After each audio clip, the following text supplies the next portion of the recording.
welcome you to the first Dharma talk in refuge of Thich Om in Masante. We're going to talk about the 34th conception of the book and answers. Is fear a completely determining factor in our life?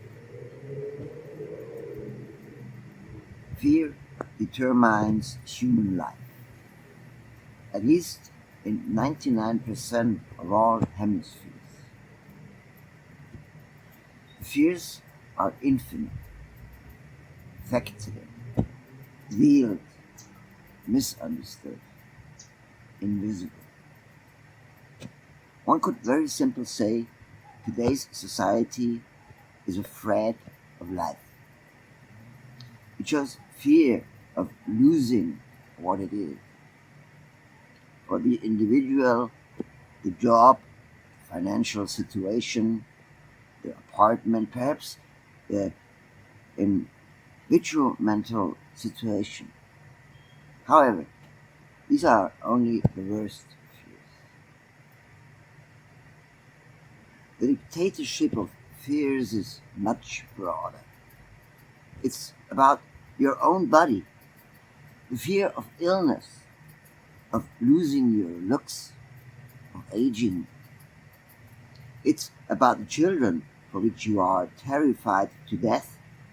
It's about the sins you've committed, the wrongdoings that make you feel guilty. And all of this fear, in its smallest pieces, particles, determines our life. Last but not least, this cruel fear of death. If you ask yourself this question, how does my fear arise? You come a long way. Because it is actually only your fear. It arises from your thoughts.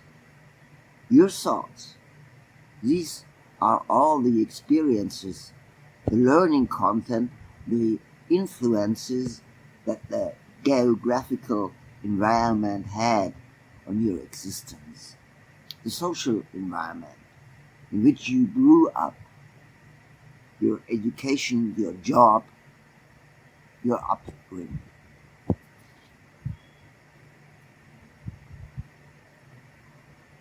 Fear consists of thought images. Yes. These images from the past are in your head. They are linked to all the pleasant and uncomfortable conclusions that your brain decides to make reality for you. From one of the endless possibilities of combining these images and the conclusions.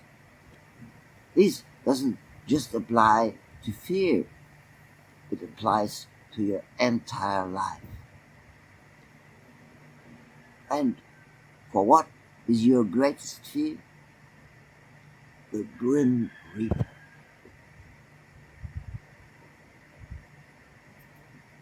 How could I ever escape these projections of fear? It's so easy that the vast majority of people cannot tell. Because that dissolves the fearful thoughts that are dominating us, that declare us to be slaves of the ego, that is trust. The opposite of fear is trust. Just as a small child has no fear at the hand of his father, so we too can give ourselves to the hand of the loving creation. In the certainty that from the absolute love out of which we humans are born, no reason for fear can arise.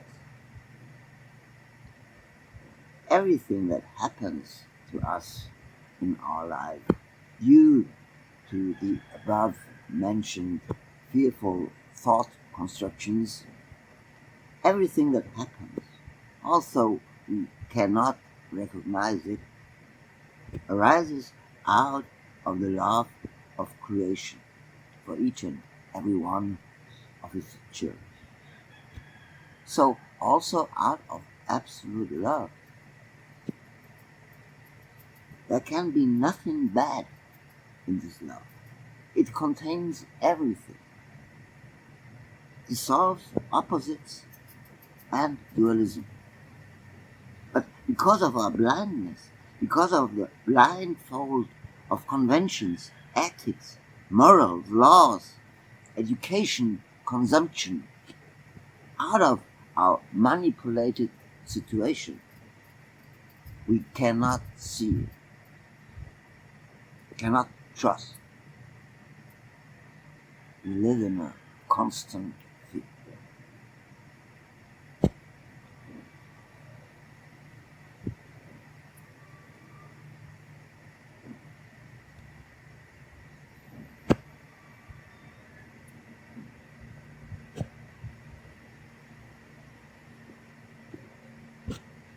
So what is it that could possibly help us to get rid of all these fears? It's completely simple. This is a very basic statement.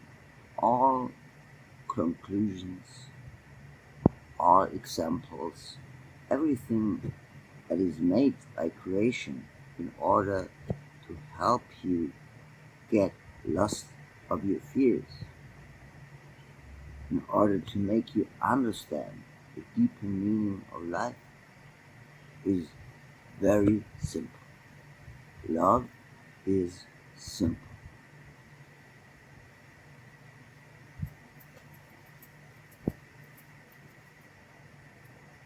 To get rid of our fears, there is one very basic exercise.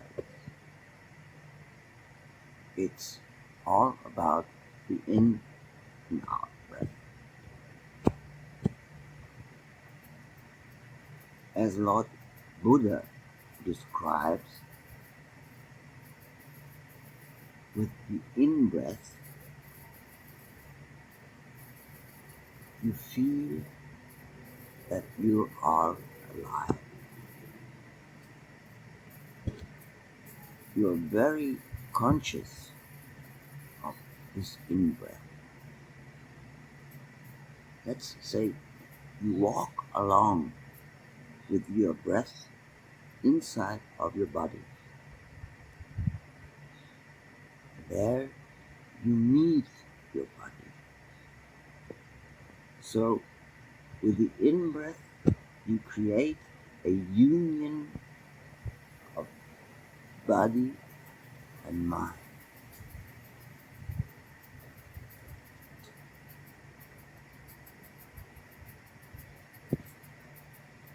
In this in breath, you feel alive. You feel yourself as a living being.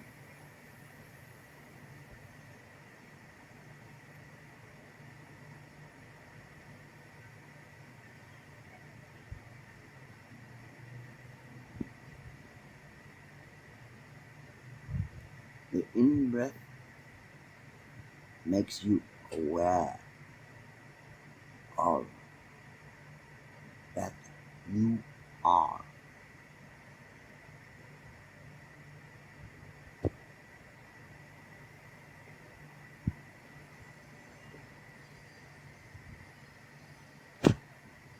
In life, there are appearing lots of tensions. Society gives you a whole lot of possibilities to get lost in their ways of thinking.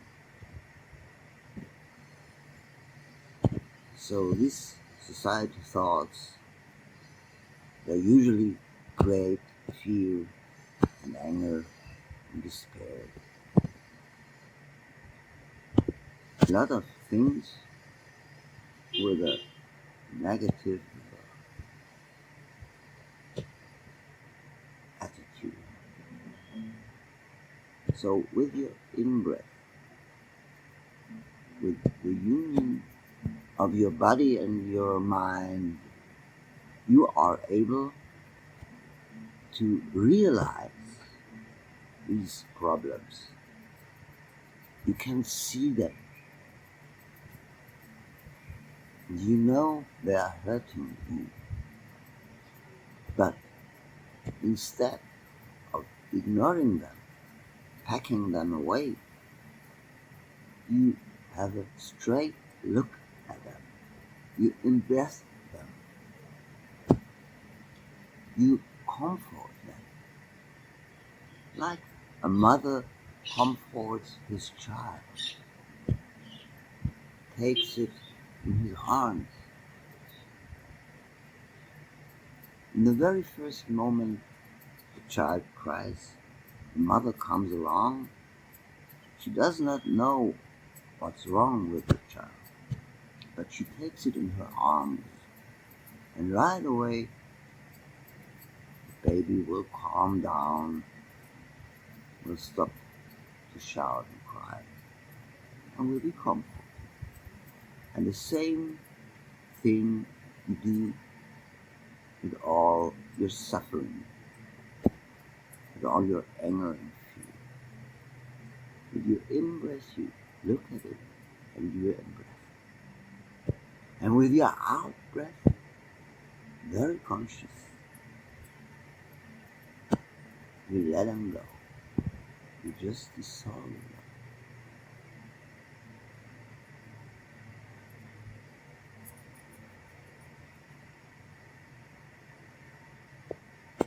So the in and out breath can be a way to dissolve all your suffering. Instead of pushing it away, you look at it and you comfort it. Like mother pleases her